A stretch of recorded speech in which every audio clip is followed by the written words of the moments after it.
में हम प्रतिवर्ष के प्रथम प्रश्न पत्र प्रादेशिक भूगोल के एक टॉपिक उत्तरी अमेरिका के अपवाह तंत्र की बात करेंगे। तो अब चूँकि जो उत्तरी अमेरिका का अपवाह तंत्र है, हम सब जानते हैं कि जो अपवाह तंत्र है उसमें नदियाँ, झीलें, नहर सब आते हैं। तो और इन सभी के बारे में पढ़ना होगा। और साथ में सबसे पहले हम ये भी जान लेते हैं कि उत्तरी अमेरिका चूँकि एक महाद्वीप है, उसमें कई देश हैं। मुख्य रूप से 3 देश तो हैं ही, जैसे कि कनाडा, अमेरिका और मैक्सिको। ये इस पूरे महाद्वीप के चारों तरफ कई खाड़ियाँ हैं, जैसे कि बेरिंग सागर, ब्योफोर्ट सागर, हडसन की खाड़ी, सेंट लॉरेंस की खाड़ी, मेक्सिको की खाड़ी, कैलिफोर्निया की खाड़ी। ये अब जो उत्तरी अमेरिका की महाद्वीप की जितनी भी नदियाँ हैं वो सारी इन खाड़ियों में ही गिरती हैं। तो सबसे पहले हम थोड़ी सुविधा के लिए, सरलता के लिए इन नदियों को 3 श्रेणी में बांट लेते हैं। सबसे पहले आती हैं कनाडा की नदियाँ।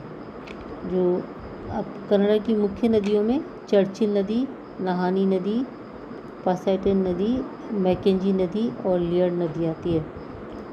इसमें सबसे मुख्य नदी नहानी नदी है, जो मैकेंजी के पहाड़ों पर माउंट क्रिस्टी के पश्चिमी ढाल पर 1600 मीटर या 5200 फीट की ऊंचाई पर से निकलती है।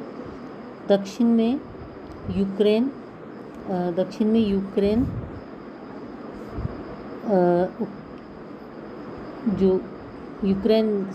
यूकोन नदी उत्तर पश्चिम प्रदेश की सीमा पर 10 किलोमीटर या 6 मील की दूरी तय करती है और फिर उत्तर पश्चिम प्रदेश में मान तालाबों के पास दक्षिण पूर्व की ओर मुड़ जाती है। यह सिल्विन पर्वतों में बहती है, जहाँ इसमें छोटी नहानी नदी मिल जाती है। ये कुछ मुख्य नदियों की हम बीच में बात करते रहेंगे और फिर भी इसके अलावा और अगली क्लास में पढ़ लेंगे। साथ में जब हम दूसरे देश मैक्सिको की बात करते हैं, उसकी मुख्य नदी रियो ग्रांडे है। और इसके अलावा जो संयुक्त राज्य अमेरिका है, उसकी मुख्य नदियों में अरकानसास, Colorado, Delaware, Kansas, Mississippi, Missouri, Rio Grande Hudson नदी आती हैं। अब हम जब इस संयुक्त राज्य अमेरिका की मुख्य नदियों की बात करते हैं तो उसमें सबसे बड़ी एक मिसिसिपी नदी है। यूएसए में जितनी भी नदियाँ प्रवाहित होती हैं, उन नदियों में मिसिसिपी यूएसए की महाद्वीप की सबसे लंबी नदी है और विश्व की तीसरी सबसे लंबी नदी है। मिसिसिपी नदी के उत्तरी भाग में वो हम गेहूँ की पेटी, मध्य भाग को मक्का की पेटी और दक्षिणी भाग को कपास की पेटी कहते हैं। मिसिसिपी नदी की जो सबसे बड़ी सहायक नदी है वो मिसौरी नदी है। अब हम चूँकि इन कुछ मुख्य नदियों के बारे में भी हमने जाना है। अब जैसे इसमें से कनाडा में कुछ बड़ी लंबी नदियां हैं जिनका उद्गम ग्रेट स्लैब झील से होता है और वो ब्योफोर्ट सागर में जाकर के गिरती हैं। अब हम बात करते हैं उत्तरी अमेरिका की झीलों की। उसको भी हम एक श्रेणियों में बांटा हुआ है। तो सबसे पहले हम कनाडा को लेते हैं। यहाँ की सभी झीलें मीठे पानी की झीलें हैं। उनका निर्माण हिमानी अपर्दन से हुआ है। हिमानी अपर्दन का अर्थ है मतलब ग्लेशियर के अपर्दन के द्वारा। ग्लेशियर या के अपर्दन सभी जानते हैं कि अपक्षय और अपर्दन में जो चट्टानें होती हैं या ग्लेशियर्स होते हैं, जो भी होते हैं, वो अपनी जगह टूट जाते हैं और परिवहन के विभिन्न साधनों के द्वारा एक स्थान से दूसरे स्थान पर जाकर जमा हो जाते हैं। तो ये जो हिमानी से जो अपर्दन हुआ है उससे ये झीलें बनी हैं। उत्तर से दक्षिण की ओर ये क्रमशः, मैं इनका नाम ले रही हूँ, आप देख लीजिए इनको। एक तो है ग्रेट बेयर झील, ग्रेट स्लैब झील, अथाबाहा झील, फ्रंटियर झील और ये है आपकी जो कनाडा की विनिपेग झील और मैनिटोबा झील।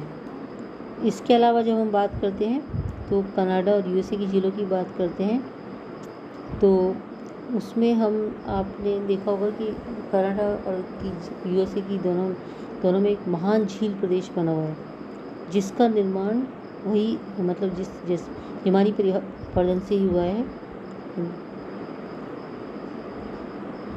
इनको हम झीलों का 5 झीलों का समूह भी कहते हैं और सभी अंगुली के आकार की हैं और पश्चिम से पूर्व को इनको क्रम से हम इस प्रकार से देख सकते हैं।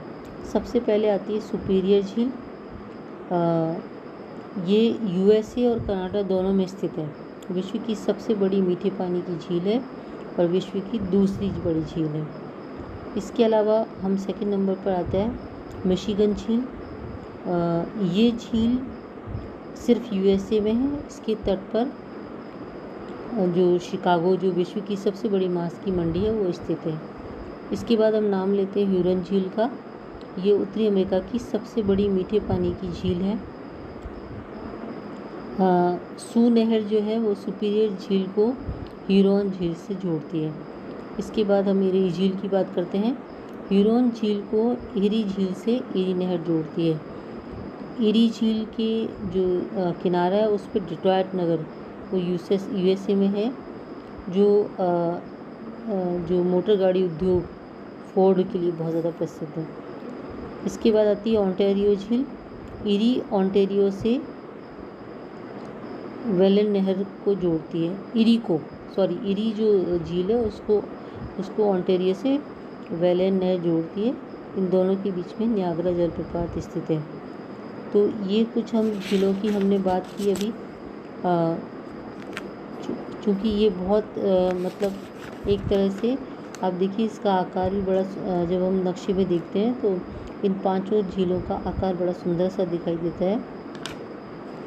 इसके अलावा हम अपवाह तंत्र में नहरों की भी बात करते हैं। तो सबसे पहले हम बात करते हैं पनामा नहर की। ये जो नहर है इसका निर्माण यूएसए द्वारा किया गया था 15 अगस्त 1914 को। इस नहर एक्चुअली ये जो नहर है इसको विशेष रूप से यूएसए को जो पूर्वी तट है उसको पश्चिमी तट से जोड़ने के लिए किया गया था और इसका निर्माण पनामा जलडमरू मध्य या स्ट्रेट में किया गया था। इस जलडमरू मध्य का मतलब है कि 2 जगहों को जोड़ने का स्थान। तो इस नहर की कुल जो लंबाई है वो 77.1 किलोमीटर है और इस पर वाटर लॉक या जल पाश पद्धति पाई जाती है। इस नहर पर 3 जलपाश स्थितियाँ हैं, गोटन, मीरा फ्लोरेस और